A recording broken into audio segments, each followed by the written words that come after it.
Alors, salam alaikum. On s'excuse pour le petit problème technique qu'on a eu. Là, on va relancer la vidéo. On a dit que c'est le premier webinaire de l'année 2022 dédié à la prise en charge des pathologies de la coiffe des rotateurs et qui va être présenté par Dr Meiza Ahmed El Hassan, médecin orthopédiste spécialiste en chirurgie de l'épaule et de la main installé à Birtuta. On commence directement. C'est à vous, docteur. Salam alaikum, bismillah ar-Rahman ar-Rahim, wa salatu ala sayyidina Muhammad wa ala alihi wa sahbihi. Bonsoir, je tiens avant tout à remercier la Société algérienne de kinésithérapie ainsi que tous les organisateurs qui veillent au bon déroulement de ce webinaire.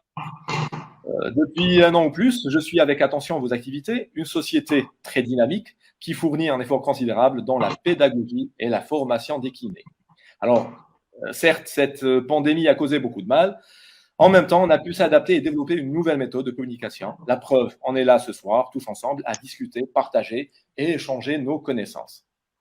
Avant de rentrer dans le vif du sujet, j'aimerais vous raconter une petite anecdote sur mon intérêt à cette partie du corps. Je me rappelle, alors quand j'ai eu mon bac, j'ai choisi médecine, que j'ai eu, alhamdoulilah. Je me rappelle, je suis parti fouiner dans la bibliothèque que j'ai et je me souviens très bien du premier livre que j'ai ouvert, quand par hasard c'était la biomécanique de l'épaule. Et je pense que c'était déjà un signe. Alors par la suite, au cours de mon cursus de résident en orthopédie, alors je recevais aux urgences et en consultation plein de malades qui se plaignaient de leur épaule. Le problème, j'étais là à étiqueter toutes les douleurs du moignon de l'épaule comme douleur de l'épaule et toutes les douleurs de l'épaule comme la tendinite, comme une tendinite.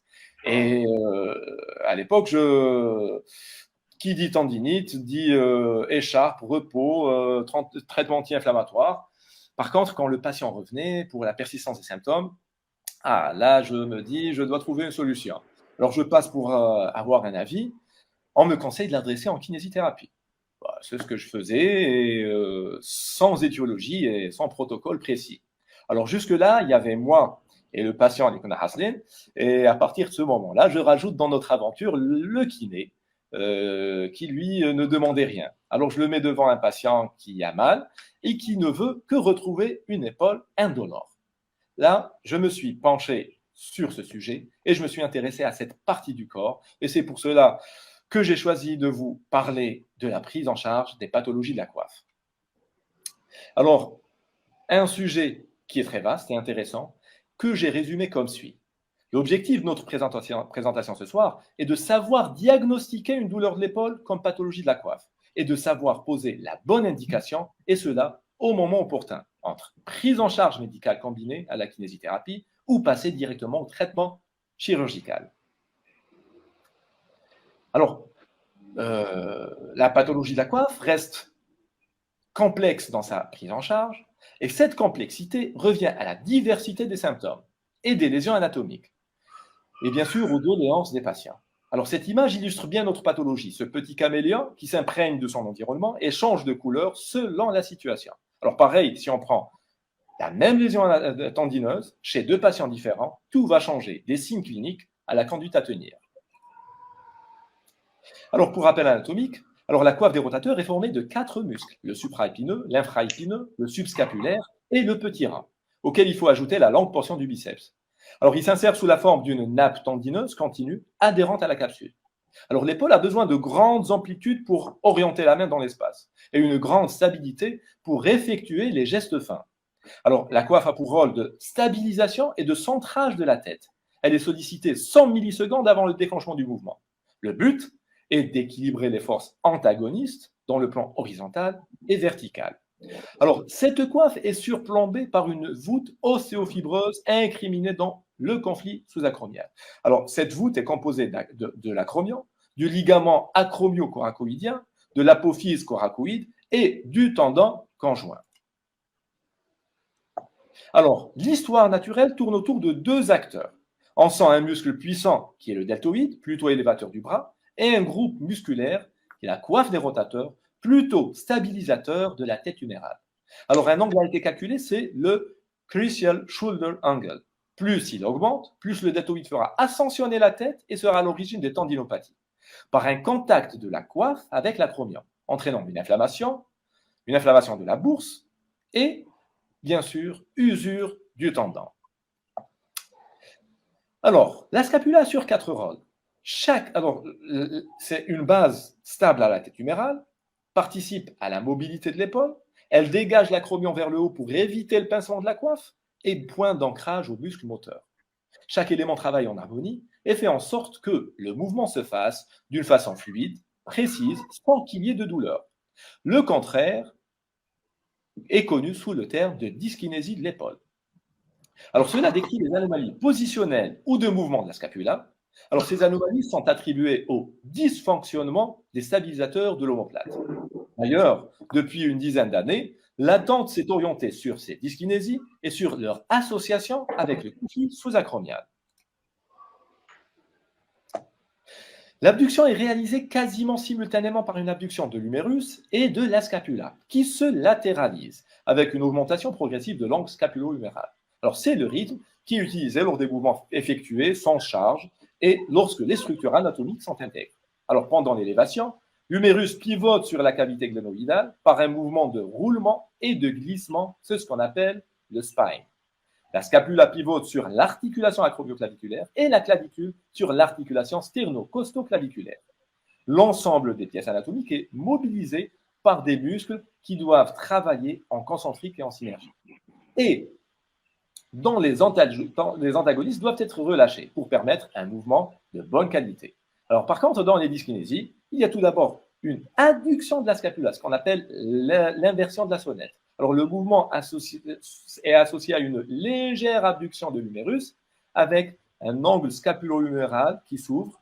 L'élévation du membre supérieur se fait ensuite par le mouvement de la scapulo-thoracique. Alors, ce rythme, par contre, est utilisé dans l'élévation des charges, dans les ruptures de la coiffe et dans les insuffisances de la coiffe. Alors, on décrit aussi des mouvements de bascule postérieure de l'ordre de 20 degrés de la scapula, alors qui accompagnent l'élévation antérieure du bras, pour éviter le pincement, bien sûr, de l'espace sous-acromial. Alors, le muscle responsable de ce mouvement n'est que le trapèze inférieur. Devant une épaule déprogrammée, retenez ce mot, ce mouvement disparaît et se transforme en une bascule antérieure de l'omoplate qui ne fera qu'aggraver la symptomatologie.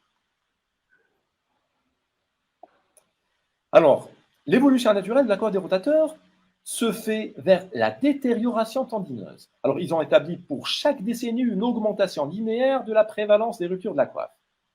Cette détérioration est responsable de plusieurs phénomènes intéressant le fonctionnement et le déroulement du mouvement. Et cette détérioration elle-même subit plusieurs facteurs. Là, on va à l'échelle microscopique, ce qui se passe au niveau de nos tendons. Alors, il faut savoir que la contrainte mécanique est un facteur essentiel dans la régénération du tendon. Mais un équilibre doit exister. Un tendon peu ou pas utilisé, il se détériore. Le contraire, un tendon surutilisé, ce qu'on appelle overuse, une charge mécanique importante, il se détériore aussi. Donc, on voit que l'équilibre est vraiment fragile entre sollicitation et sursollicitation. Il faut retenir cette notion. Elle représente le principe de base de notre kinésithérapie. Tout commence au niveau du fibroblaste, qui est le chef d'orchestre de cet équilibre. Alors, cette cellule va subir des contraintes qui vont stimuler la fabrication de procollagène, puis de collagène, après toute une série de cascades chimiques déclenchées par des enzymes. Alors, on aura en même temps dégradation des fibres lésées qui se font remplacer progressivement par de nouvelles fibres correctement orientées. Alors, parmi les facteurs de cette détérioration, on a les causes mécaniques, avec la théorie extrinsèque de Neer, qui est plutôt due au conflit sous-acromial, et celle de Codman, intrinsèque, à point de départ situé au niveau d'une zone hypovasculaire. Sans oublier le sucre. Qui dit sucre, dit bien sûr diabète. Le diabète va couper les pans de lysine entre les fibres de collagène, provoquant le vieillissement et la fragilisation du tendon.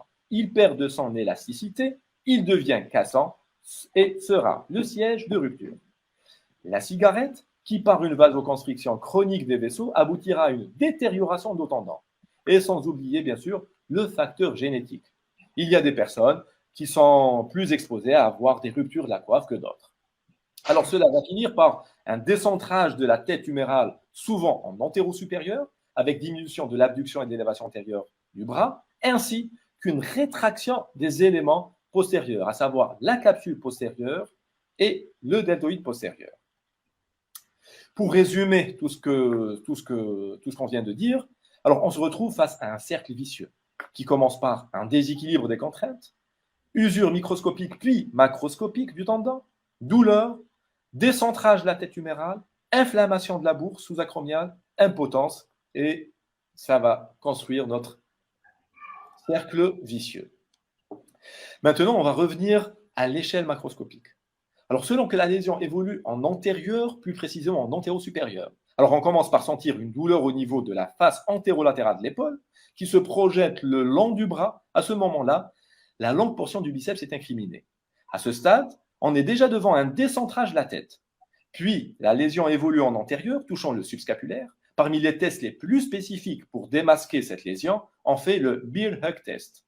Alors, à ce stade ultime, c'est la luxation de la tête humérale en avant de la voûte acromiale, comprimant la longue portion du biceps, provoquant des douleurs importantes et d'une impossibilité de soulever le bras au-dessus du niveau de l'épaule, c'est la fameuse épaule pseudo-paralytique. Ou bien, la lésion évolue en postérieur. Alors là, il s'agit plutôt d'une lésion supéro-postérieure. Au tout début, on peut avoir la même douleur et clinique que le cas précédent, avec un palm-up test positif. Puis la lésion progresse vers le supraépineux, pareil. On est déjà devant un décentrage de la tête humérale. Et à ce stade-là, le job test est positif. Douloureux, puis carrément, le bras lâche sans résistance s'il y a une contrainte. Alors, une fois que la lésion atteint les fibres de l'infraépineux, la force de rotation externe diminue avec un test de patte positif et au bout, une atteinte du petit rang avec un signe clinique du portillant. Alors, le portillant, c'est on met le bras en rotation externe à pratiquement 40 degrés. Dès qu'on lâche le bras, hop, la main vient taper sur le ventre. Et un clairant, alors pour le patient, s'il doit ramener sa main au niveau de la bouche ou de la tête, il doit surélever le coude pour y arriver. Alors, sur le plan imagerie, on a le passage d'une tendinopathie à une lésion partielle, voire une lésion complètement rétractée, et le passage d'une tête centrée à une tête excentrée à l'origine des omarthroses.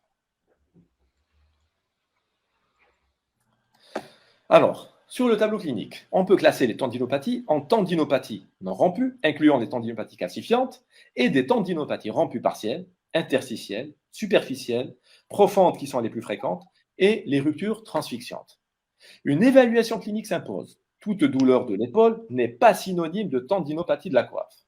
C'est un deuxième point qu'on doit retenir. Alors, éliminer les diagnostics différentiels, à savoir les névralgies cervico-brachiales, les pathologies dégénératives comme l'omarthrose ou l'arthrite, et les pathologies acromioclaviculaires. Alors, c'est une douleur de la face antérolatérale de l'épaule, ne dépassant pas le coude.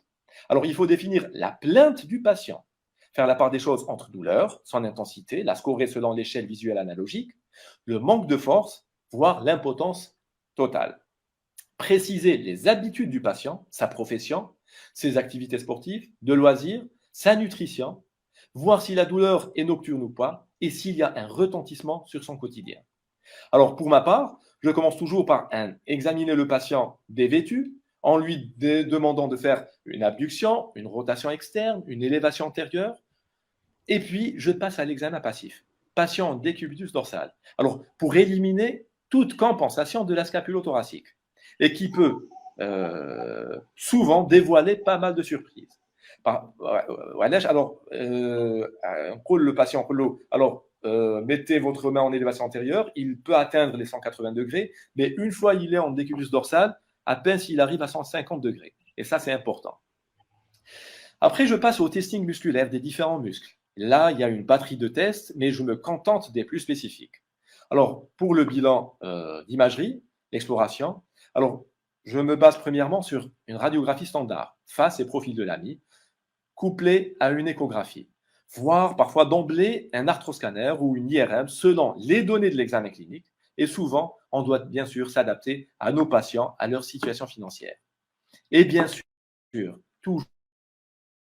toujours préciser l'attente du patient. Wushrahu Isna, notre prise en charge. C'est indispensable. Alors, enfin, là, on y est, la prise en charge proprement dite. On doit avoir une approche codifiée et systématisée. Il faut commencer par l'éducation thérapeutique qui consiste à expliquer au patient sa pathologie. Alors, le patient, une fois il comprend, il fait le problème terreau, il va accepter la suite de notre prise en charge. Alors, instaurer une hygiène de vie par rapport à la nutrition. S'il est diabétique, il doit réguler son diabète. S'il est fumeur, il doit arrêter ou diminuer progressivement sa consommation. Et apprendre au patient le bon positionnement des membres pour éviter le déclenchement des douleurs. Et surtout, informer le malade sur toutes les étapes de notre prise en charge. Les 3 objectifs primordiaux sont contrôler et diminuer la douleur, récupération des amplitudes articulaires et bien sûr, reprogrammation de la fonction. Alors, devant une tendinopathie non rompue, un traitement médical à base dentalgique et de première intention, là, les INS sont contre-indiqués, car ils inhibent la formation de collagène. Alors, sans oublier le reste des moyens physiques, à savoir la physiothérapie, cryothérapie, etc. Alors, cela doit être combiné à la kinésithérapie. Alors, cette dernière représente la pierre angulaire de notre prise en charge. On ne touche pas à un tendon non rompu. Alors, un protocole de kinésithérapie adapté pour chaque patient, selon ses doléances et selon son bilan d'imagerie, doit être mis en place. Pour ma part, je préconise la thérapie manuelle selon le concept global de l'épaule, CGE. Alors, cette méthode consiste à retrouver une normalisation de la cinématique par une récupération de la mobilité après correction du décentrage antéro-supérieur, du spin pathologique, et cela par une mobilité passive spécifique. Mobilisation passive répétée pour que le cerveau s'adapte et intègre les nouvelles amplitudes acquises, répéter le mouvement et finir par des étirements du bras. Deuxièmement, restauration de la force de compression par une coaptation de la tête humérale par des compressions verticales et horizontales et des exercices de proprioception, tout cela pour finaliser la normalisation et la stabilisation des amplitudes acquises. Et puis pour passer au rééquilibrage dynamique afin de pérenniser la correction par un renforcement de l'infraépineux et du petit rein. On ne doit pas attendre l'obtention d'une ontalgie complète pour entamer cette étape. Alors, une électrostimulation peut être mise en place sur le supra et l'infraépineux. Une fois le renforcement proprement dit prend place, il doit se faire d'une façon progressive. Sur les contraintes, là c'est là l'équilibre qui doit se faire. Là, on commence par vraiment progressivement, en laissant le temps à nos tendons de se réadapter, sans oublier bien sûr le rééquilibrage de la scapula en l'étirant en postérieur, dans le but de reprogrammer le trapèze inférieur, qui subit une élongation excessive due à l'enroulement des épaules en antérieur.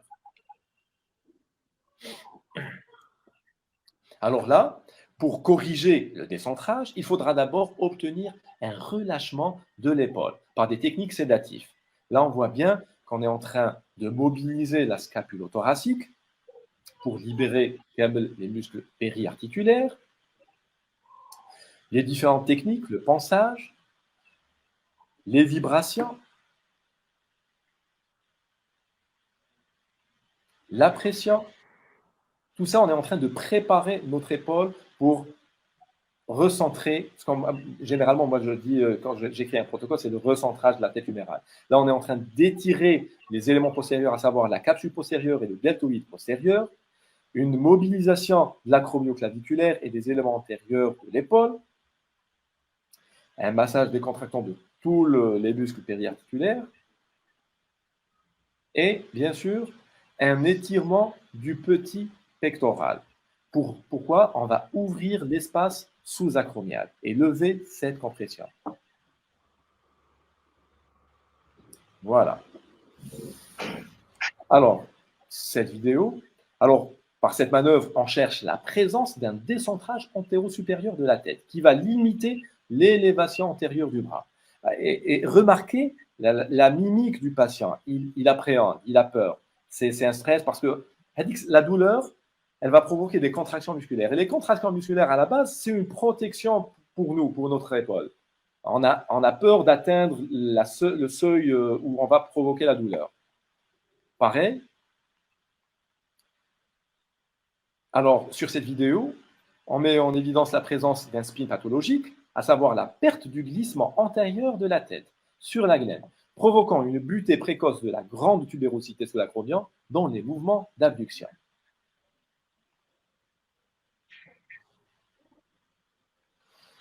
Alors, on passe l'autre vidéo. Alors, Hanaya, manœuvre de correction du spine. Regardez la main gauche de la manipulatrice qui pousse la tête humérale en avant tout en appliquant des mouvements de rotation interne et externe. Cela va libérer notre abduction. Une autre vidéo. Là, on passe à la correction du décentrage antéro-supérieur, en appuyant sur la tête humérale en bas et en arrière, associée à une élévation antérieure du bras, bien sûr progressive. Et on essaie de gagner progressivement les amplitudes, tout en répétant le geste pour que le cerveau s'habitue aux nouvelles positions.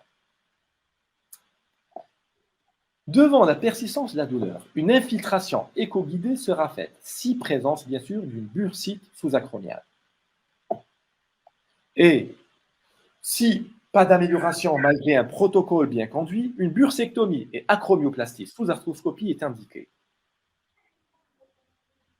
Bien sûr, plusieurs travaux et articles ont été publiés démontrant l'intérêt de la décompression sous-acromiale sous arthroscopie. Cependant, les résultats doivent être nuancés en fonction des lésions.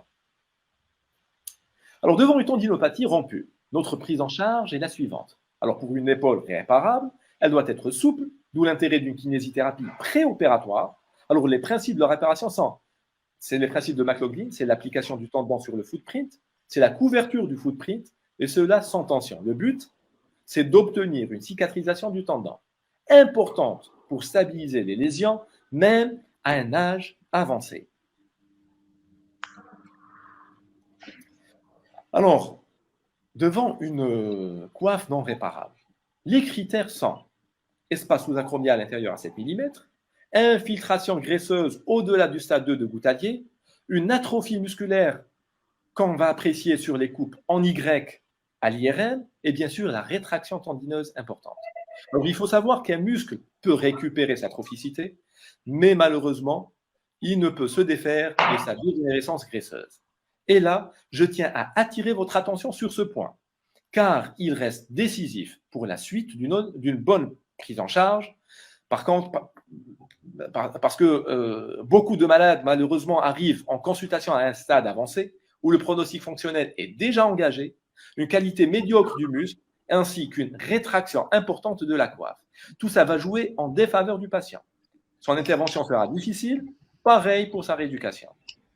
Alors, on doit faire en sorte pour que les malades ne perdent pas de temps. Et à chaque fois qu'un retard de récupération du mouvement ou d'une douleur persistante qui ne diminue pas d'intensité, il faut avoir le réflexe de l'orienter vers son chirurgien traitant. Alors, pour ces épaules non réparables, on sera obligé malheureusement de passer soit vers une réparation partielle avec réparation de la capsule supérieure par différentes techniques. Alors, dans le but, déjà, c'est de stopper l'ascension de la tête humérale et retarder l'installation d'une arthrose, ou bien on fera des gestes palliatifs. Alors, pour obtenir une ontalgie, alors, par exemple, on a une ténotomie du biceps, une acromioplastie, et pour les plus jeunes, des transferts tendineux du grand pectoral pour remplacer le subscapulaire et du grand dorsal pour remplacer l'infraépineux. Et bien sûr, dans des cas où vraiment c'est dépassé, la place à la prothèse inversée. Pour la suite, notre prise en charge en post-opératoire. Alors, cette rééducation doit suivre certains principes et respecter les phases de cicatrisation du tendon, inflammatoire, proliférative et de remodelage. Et bien sûr, un protocole adapté pour chaque patient. Ce protocole doit prendre en considération les objectifs du patient qui ont été fixés en préopératoire à la consultation, la qualité du tendon jugé en préopératoire. Là, quand on va opérer, on va voir si on a réinséré sous tension, la qualité, si on a un bon tendon ou pas. Et bien sûr, sur la compétence des kinésithérapeutes en post-opératoire. C'est très important. Vous avez la chance de suivre les patients du début à la fin, de les accompagner et de voir leur évolution jour après jour. Cela vous permet de tisser des liens solides de bien les connaître, leurs habitudes, leurs petits secrets et de détecter les problèmes au tout début. D'où l'intérêt d'une communication continue avec nous, les chirurgiens, afin qu'on puisse apporter une solution si nécessaire. Alors, des travaux ont été réalisés mettant en évidence l'intérêt d'une mobilisation immédiate en post-opératoire, avec un score de constant global et pondéré meilleur que celui des malades qu'on immobilise. Et d'ailleurs, ce qu'on dit, on n'opère pas une épaule pour l'immobiliser, mais pour qu'elle bouge. Une étude sur le concept global de l'épaule appliquée en post-opératoire démontre la supériorité d'utiliser ce schéma par rapport aux autres méthodes classiques. Alors, un concept basé sur un équilibre des contraintes, des mouvements et une mobilisation précoce afin d'obtenir une épaule souple, mobile et indolore, bien sûr centrée et reprogrammée. Alors là, immersion dans une épaule. Ce qu'on voit juste face à nous, c'est un trou. C'est ça, une lésion de la coiffe. Bien sûr, cet aspect effiloché indique que c'est un tendon qui a souffert. Là, on a libéré, là, on a fait une bursectomie large, et voilà ce que ça donne, une lésion de la coiffe des rotateurs. Alors, sur cette vidéo, on est en train de réséquer les éléments, les éléments inflammatoires. Là, on est à l'étage sous-acromial. On est en train de réséquer le ligament acromio-coracoïdien, qui est un élément qui rentre en conflit avec la coiffe, avec les tendons de la coiffe. Et maintenant, on passe à l'acromioplastie proprement dite. Ça, c'est une fraise. Et là, on va commencer à tailler, à réséquer tous les points saillants qui rentrent en conflit avec nos tendons. C'est ce qu'on voit quand on est au bloc. Alors, là, je vais passer, ça c'est une réparation de coiffe, ça ce qu'on voit le trou qui est là. Là, c'est le footprint, c'est l'espace juste qui se trouve juste à côté du cartilage de la tête humérale. Là, on est en train de placer les ancres. C'est les ancres de première rangée. Maintenant, on fait passer les fils des ancres à travers le tendon pour nouer et plaquer notre coiffe, nos tendons. Hadouma, c'est ce qu'on appelle des ancres de deuxième rangée qui vont servir à bien plaquer et renforcer notre réparation. L'intérêt, vous allez voir, quand on va vraiment mettre nos ancres de première rangée, puis nos ancres de deuxième rangée, on va avoir une coiffe qui est pratiquement, la tête est couverte, il n'y a plus avec le trou qu'on a chauffé. Et maintenant, grâce à ce montage, on peut rééduquer le patient immédiatement, faire une mobilisation, ne pas mettre les coussins d'abduction. Vraiment, c'est l'idéal. Et bien sûr, on aimerait bien recevoir des patients à ce stade-là, et non pas une rétraction importante avec une dégénérescence graisseuse. Malheureusement, la réparation ne va pas donner un résultat à 100%, on va dire. Alors, pour conclure, je dirais que la clé d'une réussite de la prise en charge des pathologies de la coiffe revient à une bonne communication entre les différents acteurs, à savoir le kinésithérapeute, le médecin rééducateur, le médecin du sport et bien sûr le chirurgien. Savoir poser le bon diagnostic, avoir les bons réflexes et savoir adresser le patient au bon moment afin de potentialiser et de donner le maximum de chances à la récupération d'une épaule fonctionnelle. Et bien sûr, rester toujours à l'écoute des patients et de leurs doléances. Je vous remercie. J'espère que cette présentation a été bénéfique. Et si vous avez besoin de documentation, de questions, je vous laisse mon mail ou directement mon Facebook. Et pour les plus curieux, si vous voulez venir au blog, assister avec nous, marhaba bikum. Et voilà, j'espère que Merci à Yatek Saha, docteur. Nous vous remercions pour votre riche intervention. Yatek Saha pour toutes ces précisions, informations et détails. surtout par rapport à la méthode qui optimise la récupération, le travail de kinésithérapeute. Euh, donc, maintenant, on va passer aux questions. Est-ce qu'il y a des questions à poser maintenant? On va attendre quelques questions.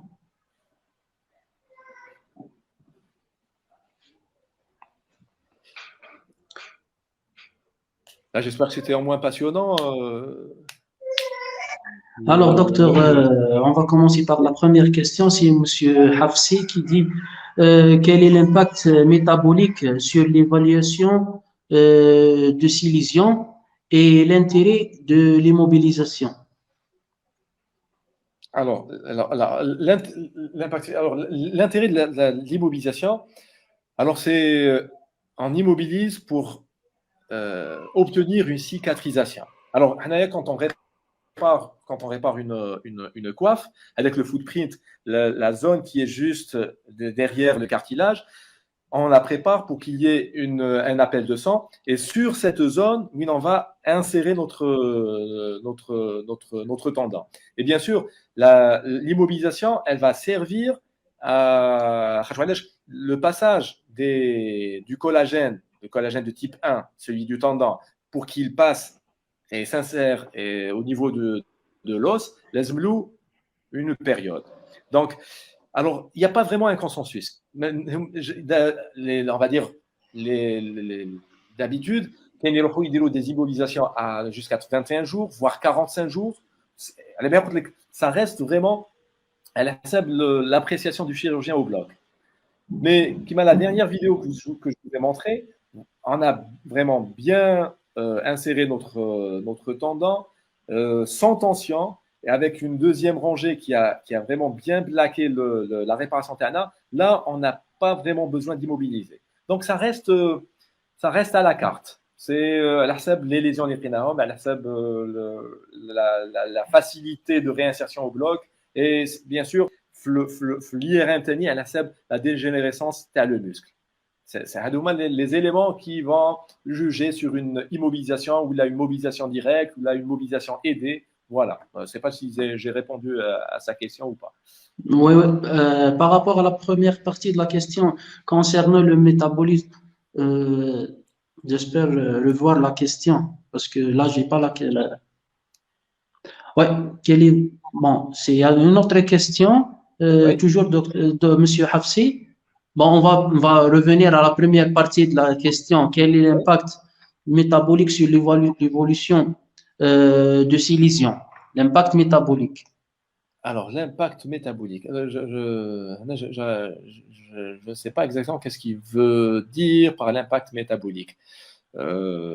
S'il peut nous expliquer un peu plus, je n'arrive pas à comprendre sa question. D'accord. L'impact métabolique. On prend une autre question en attendant que M. Hafsi nous. S'il peut nous donner plus d'explications, ça serait bien. Oui. Ouais.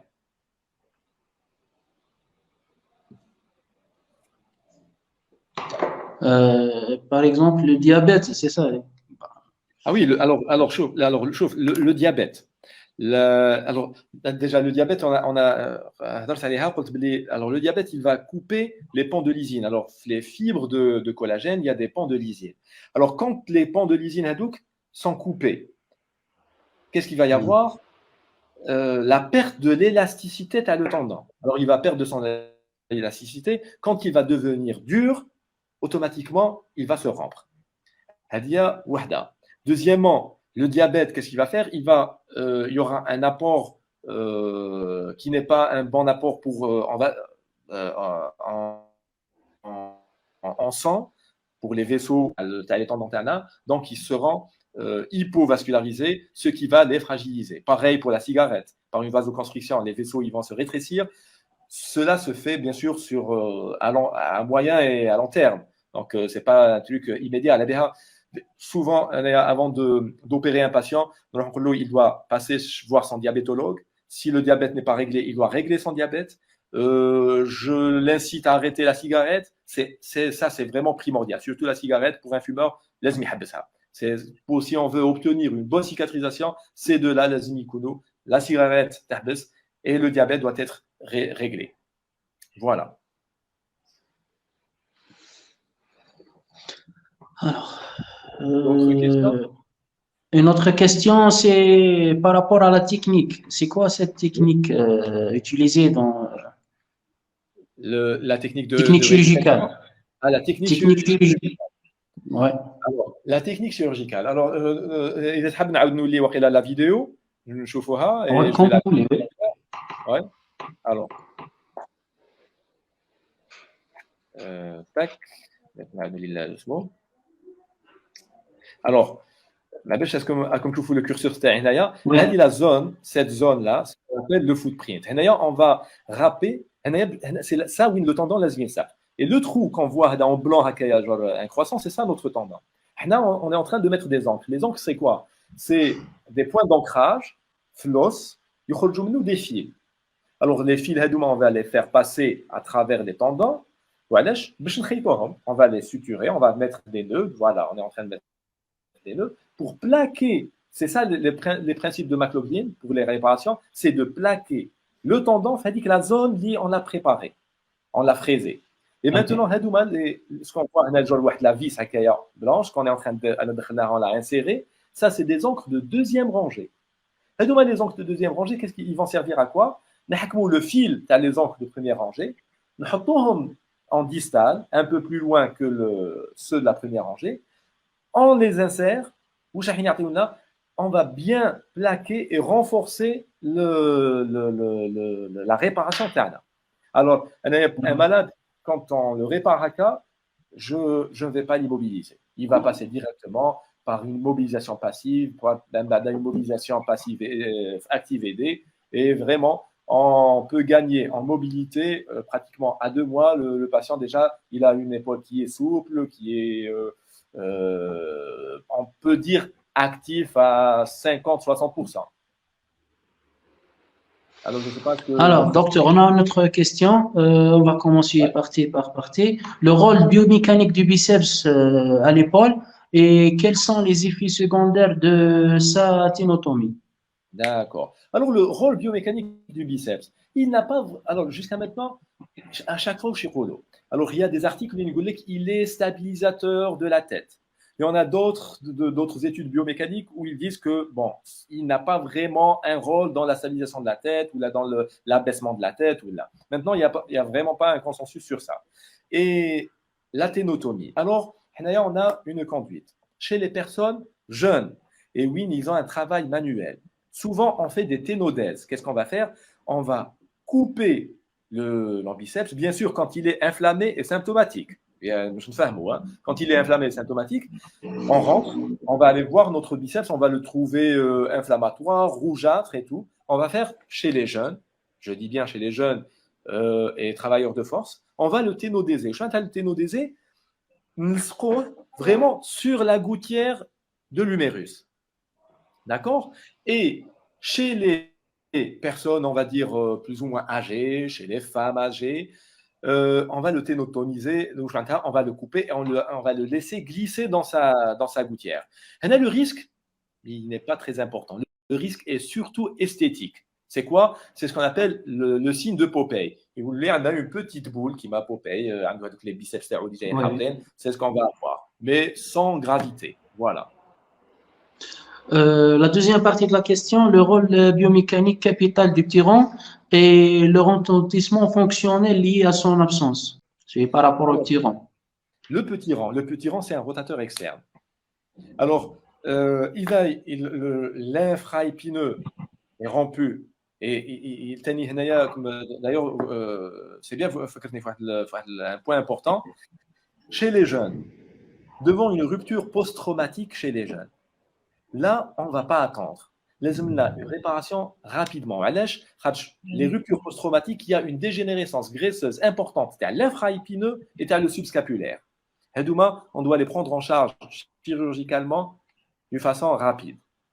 Et le petit rond, il joue un rôle la rotation externe. D'ailleurs, quand on a avec le signe du portillon, dès qu'on met le membre fait une rotation externe, on le lâche, il va revenir en rotation interne et taper sur le ventre. Et le clairon, le petit rentani, n'a aucune rotation externe sur le bras d'ailleurs.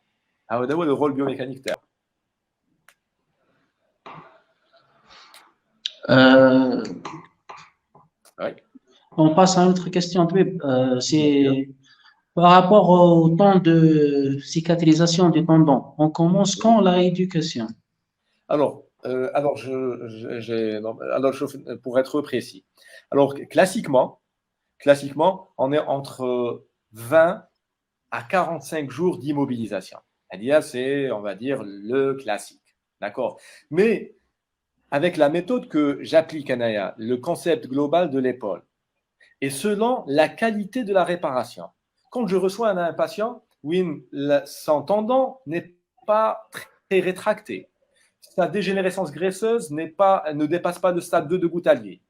Anaya, je peux le mobiliser immédiatement. Je ne vais pas attendre les phases de cicatrisation, inflammatoire, proliférative et tout. D'accord? D'ailleurs, pour le remodelage du tendon, la phase de remodelage, la cicatrisation, on doit mobiliser notre bras.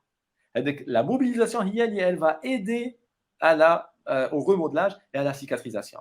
Donc maintenant, on est revenu sur il faut immobiliser le bras, 45 jours ou je ne sais trop quoi. Non. Par contre, si vraiment nous trouvons des coiffes, des tendons très rétractés, une qualité vraiment médiocre, là, il faut jouer la carte de l'assurance et de la sécurité. Donc, on va mettre une immobilisation jusqu'à 3 semaines ou à 45 jours. Et à partir de 3 semaines, on mobilise le niveau. Je vais mettre un coussin à 60 degrés d'abduction et je vais mobiliser même 60 degrés le four, 60 à 90 degrés. Au-delà de 3 semaines. Donc, c'est vraiment à la carte. Voilà. D'accord. Une autre question, docteur, quelle est votre stratégie vis-à-vis des lésions du bourrelet? Alors, la lésion du bourrelet, on ouvre une autre fenêtre et un autre problème, c'est vraiment dans les instabilités. Et si vous voulez, plus tard, on va faire un topo sur les instabilités et les lésions du bourrelet. Ça m'a carté mouchkel. Mais bon, la lésion du bourrelet, ça rentre dans un autre contexte. Et alors par exemple, chez un jeune, le bourrelet, il est décollé, ben, je vais le réinsérer, bien sûr. Mais par contre, une vieille mamie de 75 ans, où le bourrelet il n'est pas collé, ben, déjà, le travail est complètement dégénératif. Donc, on le laisse tranquille. On un temps opératoire pour rien. Voilà. D'accord. Alors, on a une question. Merci beaucoup, docteur. S'il vous plaît, votre avis sur l'infiltration précoce avant même d'entamer la rééducation. Les infiltrations Oui. Vas-y, docteur, oui. Non. Oui, vas-y. Non, je crois que alors les infiltrations. Alors, Anaya, qu'est-ce que je fais? Alors, d'habitude,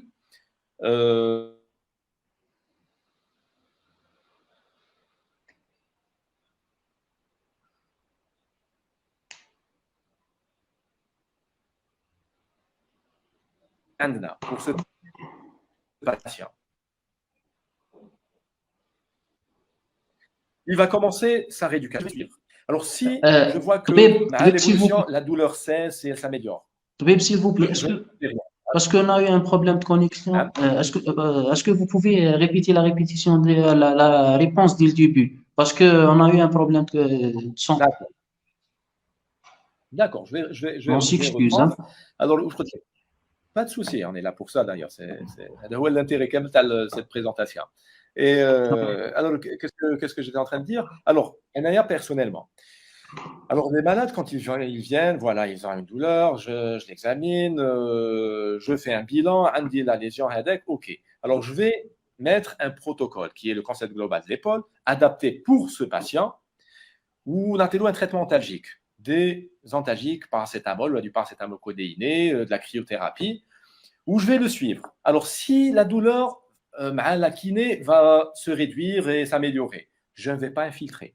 Mais si, après 1 mois et demi ou là de rééducation, je vois que Mazel, il a mal, et devant, bien sûr, une présence d'une bursite, d'accord, l'échographie ou l'IRM, il chauffe la bursite, là, je l'oriente vers des amis radiologues, je l'oriente pour une infiltration éco-guidée. Je connais le plus précis, l'infiltration, on dira vraiment au niveau de la bourse.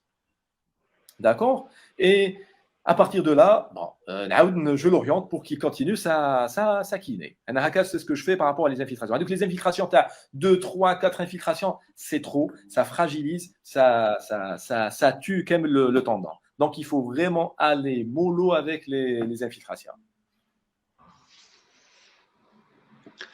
Alors, une autre question.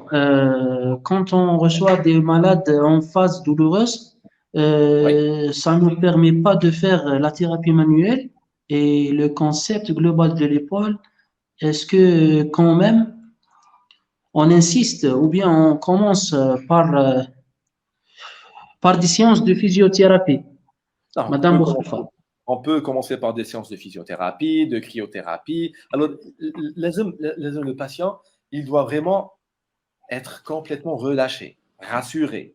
Avec le lien comme la chance de les côtoyer de près, les patients. D'accord? Et déjà, il doit vous faire confiance, les gestes, les mots, voilà, oui, il y aura, les premiers mouvements vont un peu faire mal, mais on doit gagner cette sédation par une mobilisation progressive, douce, et ça, vous savez le faire normalement. Donc c'est là où vous allez tout vous donner votre le savoir-faire TACOM.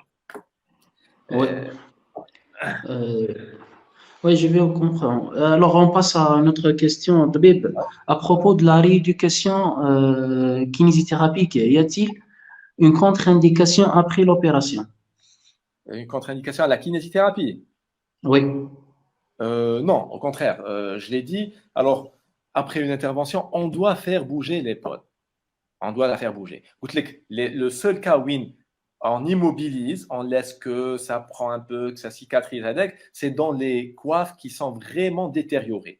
Là, on va respecter avec minimum 21 jours d'immobilisation.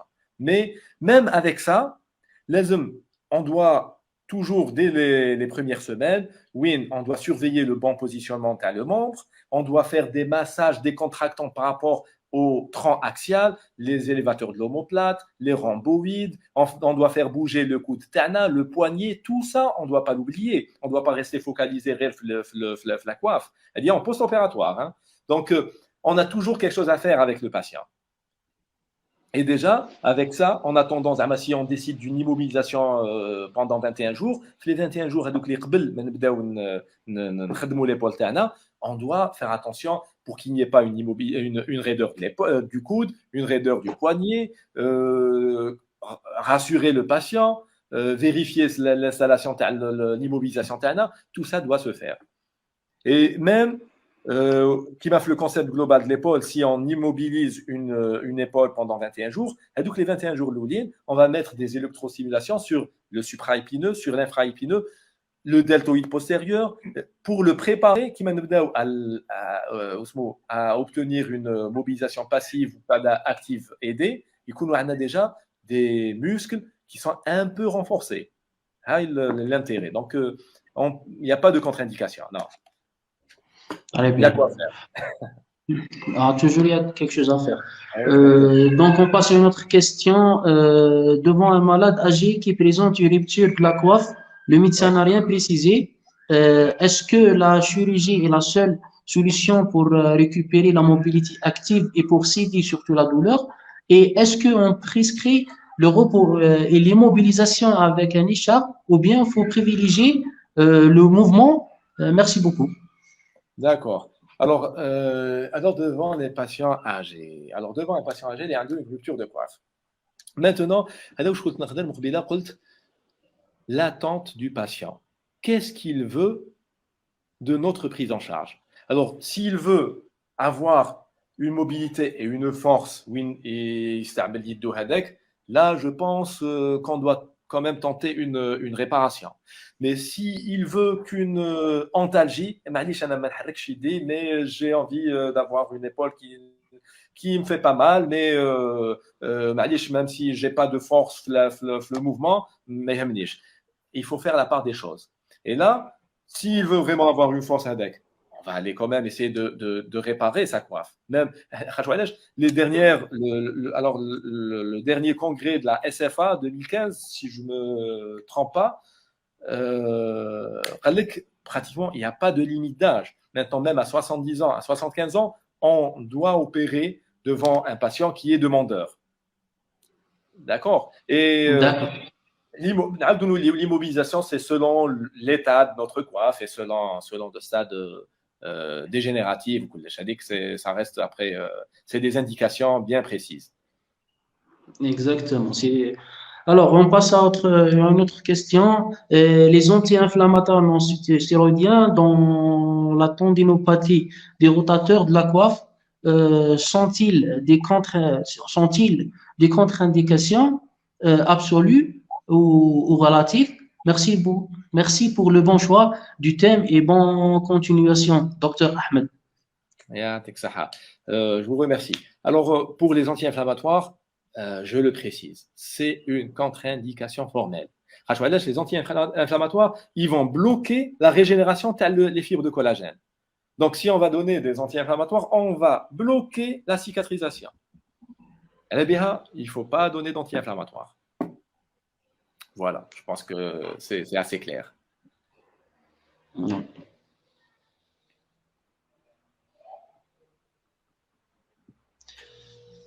Alors, une autre question. Est-ce qu'on peut s'en passer de la physiothérapie pour une tendinite?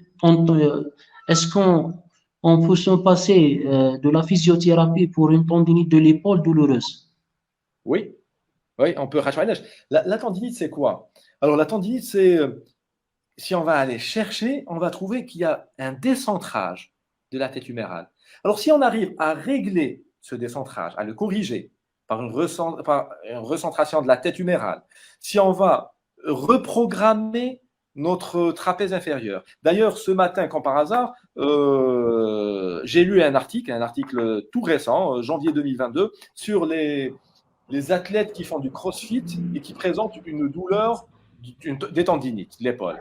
Alors, cet article, ils ont trouvé que le mauvais fonctionnement du trapèze inférieur provoque, il est à l'origine de ces douleurs. Alors, une fois il reprogramme et corrige le trapèze inférieur, les douleurs disparaissent. Donc, oui, on peut vraiment régler sans physiothérapie, sans rien, tout en recentrant la tête externe, tout en reprogrammant les muscles, les en harmonie, et la douleur disparaît. Très bien. Une autre question. Éclairez-nous sur comment se fixe un tendon de la coiffe sur une interface osseuse et est-il comparable à la chirurgie du LCA? Merci. Est-il comparable à la chirurgie du LCA? Alors il y a une vidéo, je ne sais pas, est-ce que la d'accord. Alors, les fibres de collagène de type 1, tu as les tendons. Ils ont la capacité le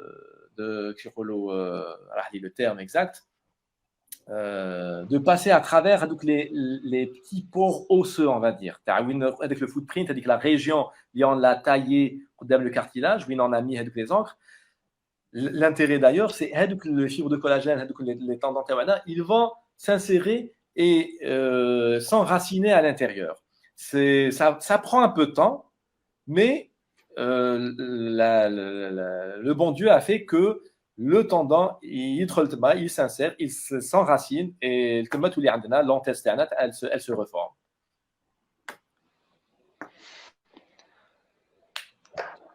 C'est ce qu'on appelle une intégration du tendon avec l'os. Très bien. Ouais. Alors, une autre question. Si le patient était orienté d'emblée en première intention en kinésithérapie avant l'installation de la leader et la lésion des tendons, cela aurait évité d'arriver en chirurgie. Alors, bon, ma femme, c'est exactement la question, mais ma femme, c'est la question. Alors, de quelle rigueur on C'est parle سامحني الطبيب, c'est le patient a été orienté d'emblée en première intention en kinésithérapie. Donc, la rééducation, la kinésithérapie précoce. Oui, oui, chose. Est-ce que Alors, cela non, aurait évité la chirurgie?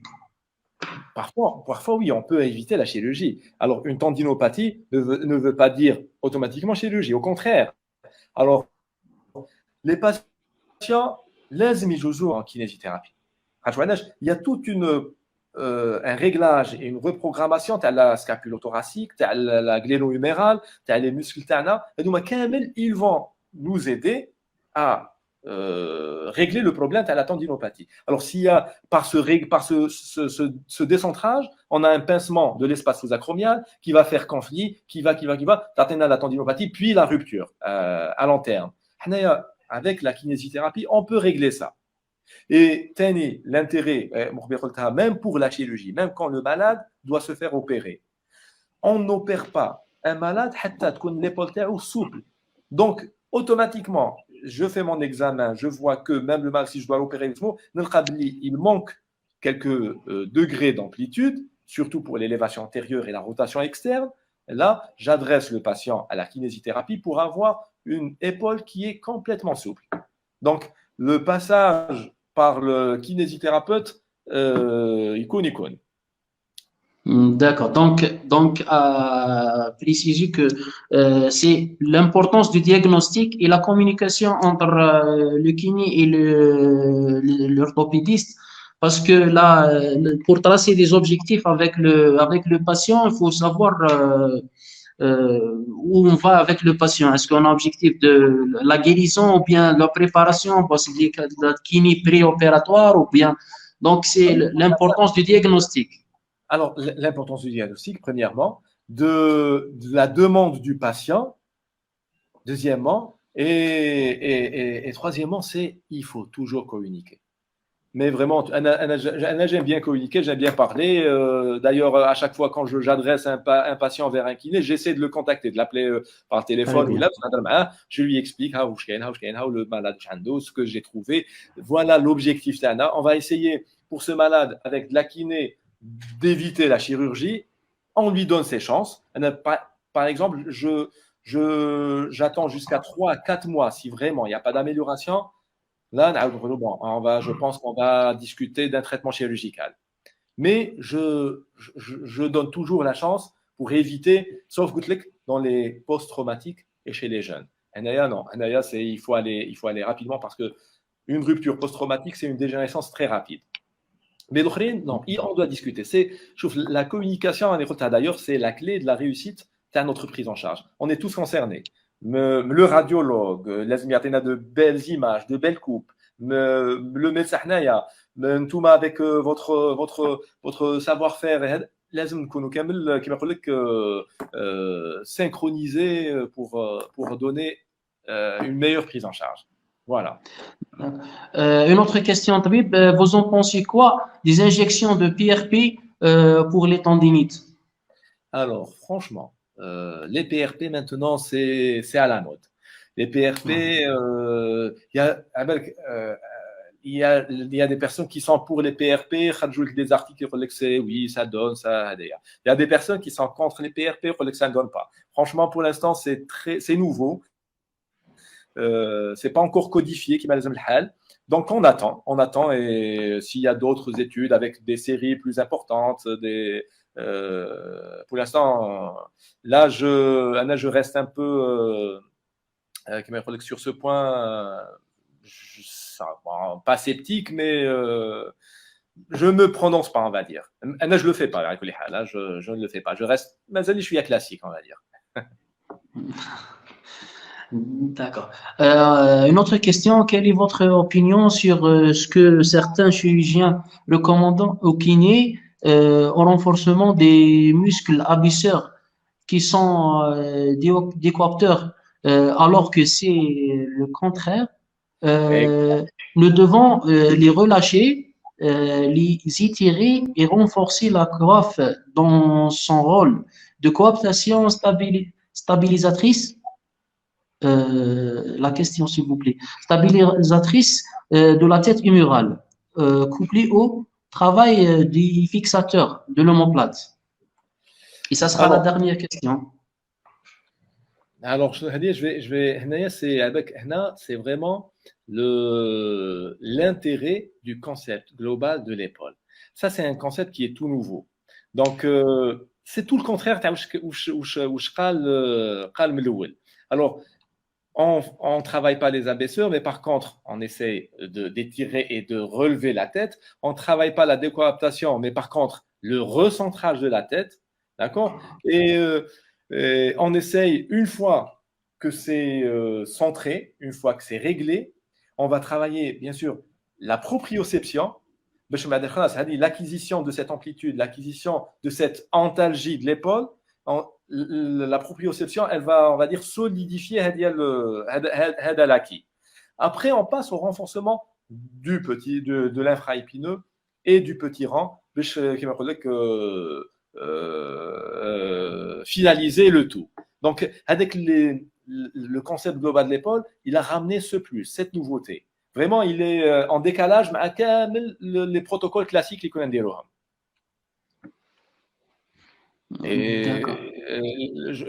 D'ailleurs, il y a des formations spéciales sur le concept global de l'épaule. Ceux qui sont intéressés, on peut, on va dire, les initier et voire même les orienter vers des centres référents en la matière. Si ça intéresse des kinésithérapeutes, il n'y a pas de souci. Inch'Allah, merci beaucoup. Juste une dernière question, parce que elle est importante. Après cicatrisation des tendons, avec persistance des problèmes algiques, est-ce que les anti-inflammatoires sont toujours contre-indiqués? Déjà, est-ce qu'il y a eu une cicatrisation? Alors, pour savoir s'il y a eu une cicatrisation, il faut refaire une échographie, voire même une IRM. Donc, alors parfois, la douleur peut persister jusqu'à 1 an. Mais comme je dis une douleur, ce n'est pas la douleur hyperalgique ou une osmo, c'est une gêne. Donc, si cette gêne, on doit la considérer comme une non-cicatrisation parce qu'il y a un article, oui, devant une épaule antalgique, ils ont trouvé pratiquement 40% de non-cicatrisation. Donc, la cicatrisation, ce n'est pas vraiment la clé de l'antalgie. On peut ne pas avoir de cicatrisation, mais une épaule antalgique. Comme on peut avoir une cicatrisation et une épaule qui est toujours douloureuse. Donc, d'accord. Et moi, personnellement, j'évite. Les anti-inflammatoires, je les évite. Je préfère de la cryothérapie, limite des anti-inflammatoires locaux, des patchs ou quelque chose comme ça, sans plus. D'accord. Donc, comme maintenant, on arrive à la fin de ce webinaire. Nous vous remercions, docteur, pour cette très importante et très riche intervention. J'espère vous voir pour d'autres thèmes prochainement, Inch'Allah. Et merci beaucoup tout le monde. Juste un dernier mot, si vous voulez, docteur. Bien sûr, bien sûr. Je tiens à vous remercier, Touba. Je tiens à remercier l'ensemble des présents, les Qadou Ma'ana jusqu'à Sabroulna. Et j'espère que on a pu garder certains points importants. Une base, on va dire, saine pour nos patients. Et voilà, j'espère vous revoir bientôt. Et en présentiel, pourquoi pas, faire quelques ateliers. On est ouvert pour toute proposition. Voilà. Inch'Allah. Inch'Allah. Merci beaucoup, docteur. Bonne soirée. Au revoir. Au revoir. Salam.